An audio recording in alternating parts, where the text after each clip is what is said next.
Merida, Mexico, the capital city of the state of Yucatan, is one of the most beautiful cities in the entire country of Mexico, along with being the second safest city in the entirety of North America. It has beautiful colonial construction, a beach that is not that far away, only about a 30-minute drive, and in the Northland, the El Norte area of Merida, you are seeing incredible developments coming up with regard to real estate for residential living, to commercial real estate, and the like. And we're going to talk about 3 projects, 2 in particular we're going to spend some time on, that are going on there that could shape what we see as the future of this beautiful and burgeoning city, La Ciudad Blanca, in the state of Yucatan in Mexico. Here we go.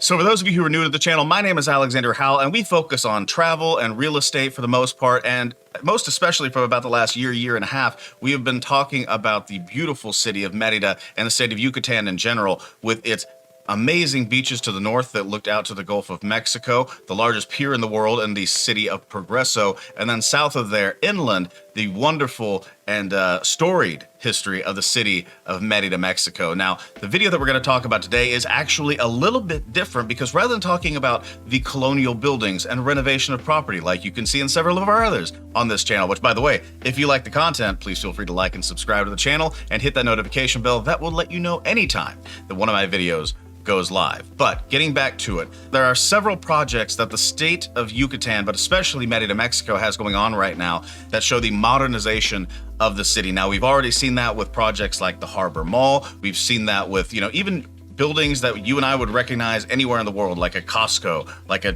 Texas Roadhouse, like different car dealerships, those kind of like small projects and nice things. In El Norte, or the north part of Merida, what you'll find are the kind of more modern looking places. You go into the interior of the city, as you would expect, that's where you see the more colonial aspect. We've actually built a house there, or I should say are in the process of building a house there.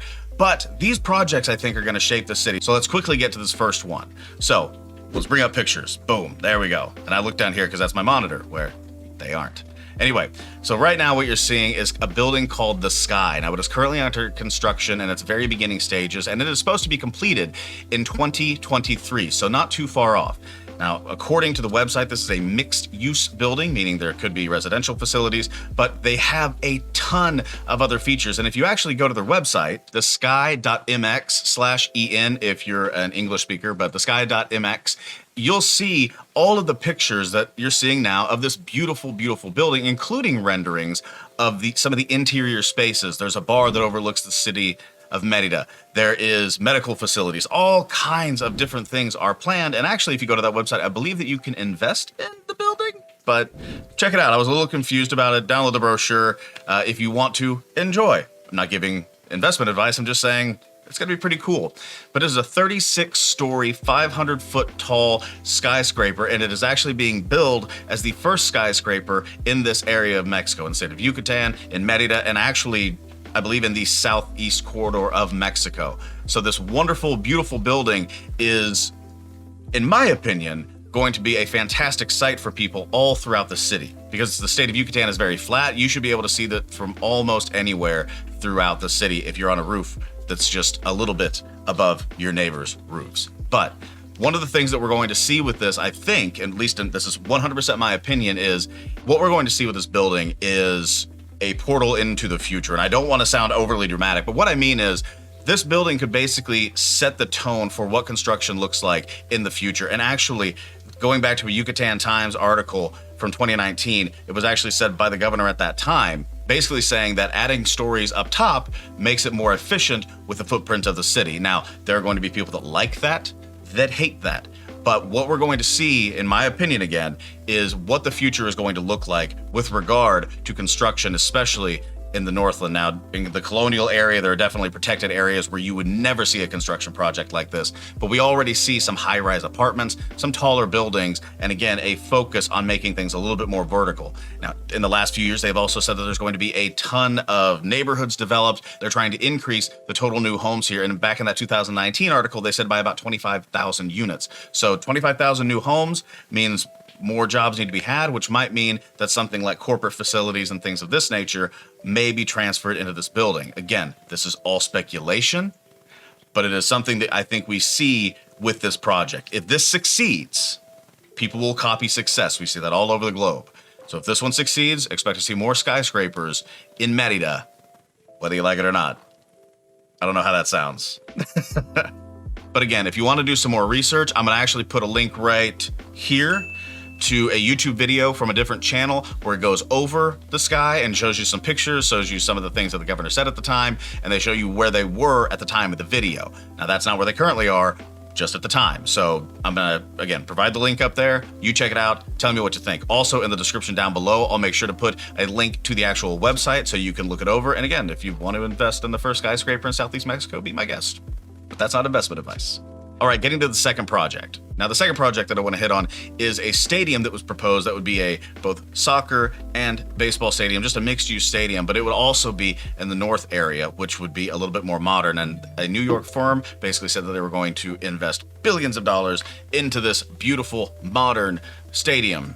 Or let me correct that, they said it would be worth billions of dollars. We'll see what happens. So the stadium would be home to the Leones, or the Lions, that is the Yucatan baseball team, and the Venados for soccer as well. Or, sorry, futbol.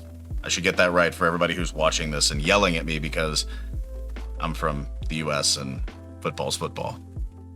But I digress. But this beautiful stadium that should be right here.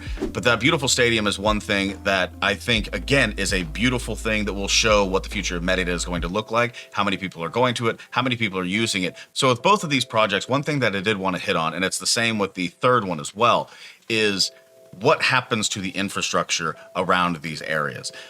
For the most part, residents understand that the Northland is expanding, but at the exact same time, there are other areas of the city where infrastructure is not as good. So things like plumbing, electricity, where they're having issues with some of the newly built residential areas just to the north of Merida. All of those things have had struggles, have had issues.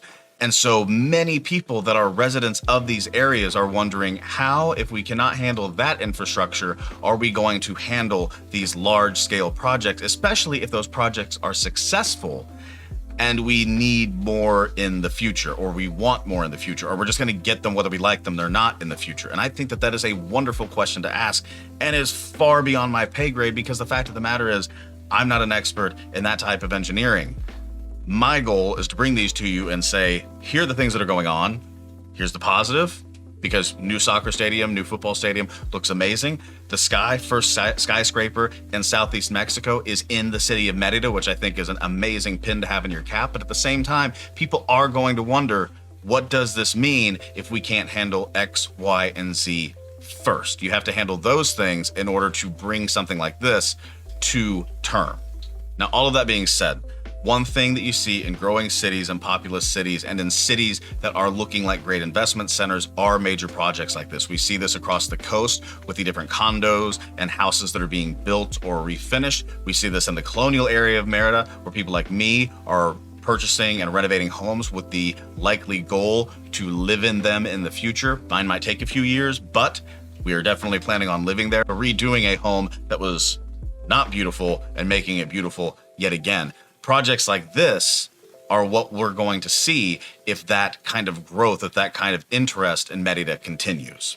Now, the last one is the potential new Merida airport, which I already made a video on. It's right here. It was actually, I believe, a live stream when I did it originally. Now, this airport is controversial, and for several reasons. One, the Merida airport just went through a major construction that cost a significant amount of money.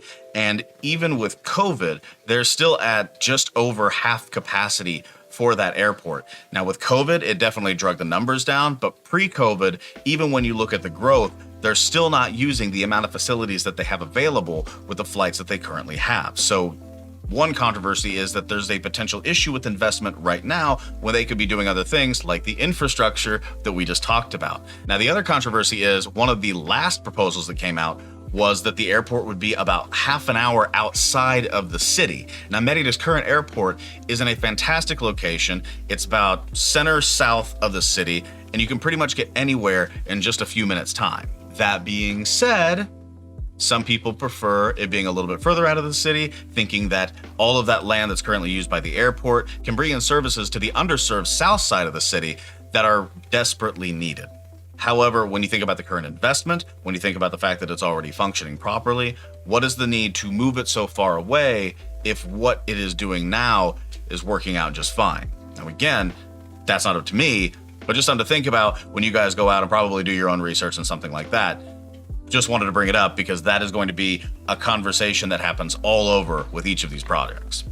So that's it, guys. Again, there are so many things that are happening in Mexico that we could go over, and so many things that have already happened that continue to just make this city awe-inspiring. Merida is a beautiful city. If this is your first video talking about it, please try to get there, visit it. It is incredibly hot, especially around May, April, June, somewhere in there.